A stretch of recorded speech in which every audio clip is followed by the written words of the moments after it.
How to stage your Round Rock and Austin home for a fall and winter sale.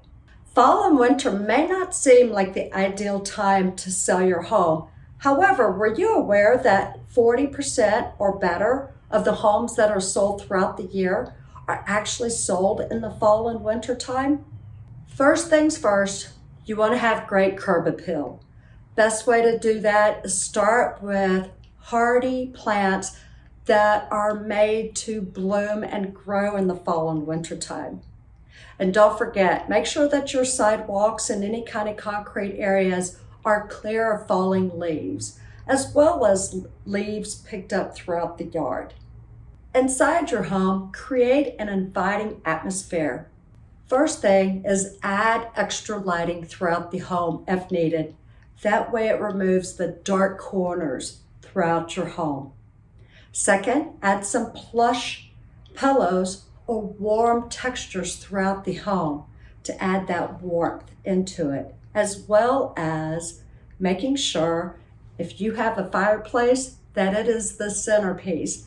Make sure that fireplace is going for showings if you can. Another little tip and trick that I've always learned is if you have photos that are available from the spring and summer months when your garden and flowers are in full bloom, go ahead and have those available as well. Maybe create a little photo book so that way buyers get to see your home at other times of the year as well. Another tip that I always like to tell my clients is if your grass is dead, go ahead and sprinkle out some ryegrass. It will bloom quickly. It will die in the spring and summer. It won't affect the other grass, but it will add some greenery during that time as well.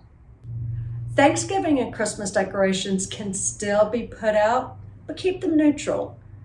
Buyers want to focus on your home instead of all of the decorations. Meaning, if you're like me and you've got over 50 different nutcrackers, don't put those out quite yet. My name is Michelle Allen, and I'm with Realty Austin. And I'm here to be of service and help you however I can. So whether you have questions about this video or any others, or real estate in general, feel free to reach out to me. I'm glad to help you.